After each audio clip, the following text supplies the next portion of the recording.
دوسری چیز جس کا قرآن نے ذکر کیا ہے وہ ہے آنکھ، وہ ہے نظر۔ یقین رکھو شیطان کے زبردست تیروں میں سے ایک تیر ہے ہماری تمہاری نگاہ۔ جس نوجوان نے اس راز کو سمجھ لیا، اگر اسے دنیا میں کچھ بننا ہے، اگر اس کو زمانے کی خرابیوں اور ماحول کی خرابیوں سے اپنے آپ کو بچانا ہے، تو کان کے بعد آنکھ کو بچا کر رکھنا ہے۔ بہت بڑا امتحان ہے نوجوانوں، چیلنج ہے، بڑا چیلنج ہے۔ شیطان اس بات کا ایک عجیب سما باندھتا ہے، حسن کو بے نقاب کر کے باہر نکالتا ہے، لڑکیوں اور عورتوں کو باہر نکالتا ہے، تعلیم کے نام پر، ایجوکیشن کے نام پر، جاب کے نام پر، سروس کے نام پر، مارکیٹنگ کے نام پر، تفریح کے نام پر، گھومنے پھرنے کے نام پر، نہ جانے کن کن عنوانوں پر لڑکیوں اور عورتوں کو بے نقاب اور بے پردہ کر کے باہر نکالتا ہے، اور مردوں کو بے چین کرتا ہے کہ وہ دیکھیں، مردوں کو بے قرار کرتا ہے کہ وہ دیکھیں۔ اور یہ دونوں سماج کے قیمتی حصے، جو اگر یہ دونوں male and female, boys and girls, اگر یہ دونوں کسی سماج کے پاکیزہ ہو جائیں اور ویلیوز پر یقین رکھنے لگیں اور آئندہ کے لیے اس بات کا تہیہ کر لیں کہ نہ صرف یہ کہ مجھے اپنے آپ کو بچانا ہے، اپنی فیملی کو بھی بچانا ہے، اور جہاں تک ہو سکے اپنے رشتہ داروں، اپنے قریبی لوگوں، اپنے نیئر اینڈ ڈیئر ونس، اور یہاں تک کہ اپنے پورے علاقے کے اندر ایک پاکیزہ تہذیب کو پھیلانا ہے، لیکن یہ نہ کر پائیں لوگ، اس کے لیے ایک طرف تو بے پردگی پھیلائی جاتی ہے، بے حیائی پھیلائی جاتی ہے، بے شرمی پھیلائی جاتی ہے، اور لڑکیوں اور عورتوں کو پردے سے دور کیا جاتا ہے، ان کے دلوں کے اندر پردے کی حقارت بٹھائی جاتی ہے،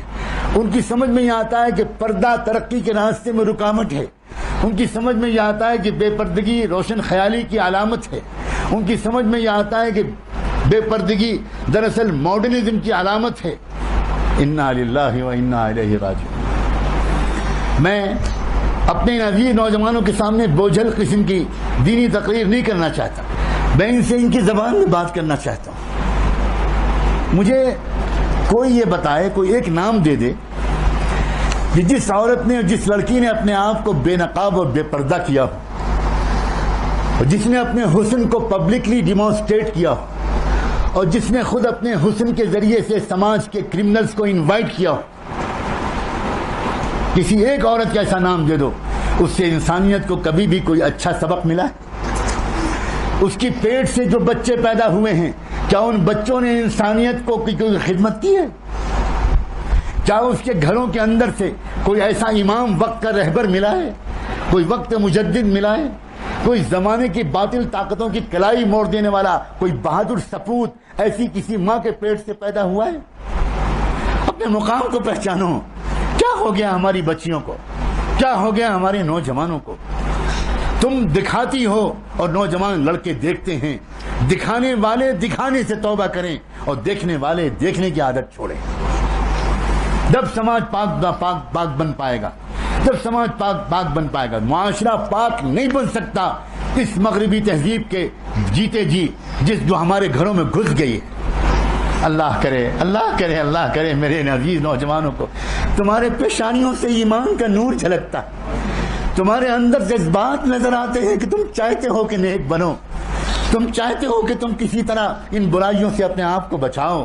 لیکن دوستو عزیزو تمہیں مضبوط ارادہ کرنا پڑے گا، مضبوط ارادہ کرنا پڑے گا، ایسا ارادہ کہ تم روزانہ جب کالج جاؤ، جب روزانہ تم اپنی اسٹڈی سینٹر میں جاؤ، جب روزانہ تم گھر سے باہر نکلو تو نکلنے سے پہلے کیا میں تم کو آج ایک مشورہ دوں کہ 2 رکعت نماز پڑھ کے اللہ سے مانگا کرو کہ اللہ میں کمزور بنتا ہوں آپ کا،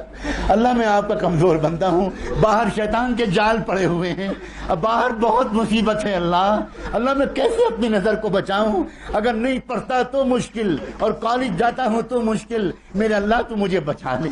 2 رکعت نماز پڑھ کے دعا کر کے جاؤ، درود شریف پڑھ کے جاؤ، اللہ کے رسول کے وسیلے سے دعا مانگ کر جاؤ، اور پھر دیکھنا تم کالج میں جاؤ گے، 12 گھنٹے کالج میں گزارو گے، 8 گھنٹے گزارو گے، ایک بار بھی بد نظری کا گناہ نہیں ہوگا، ایک بار بد نظری کا گناہ نہیں ہوگا۔ اپنی آنکھوں کو کنٹرول کرو۔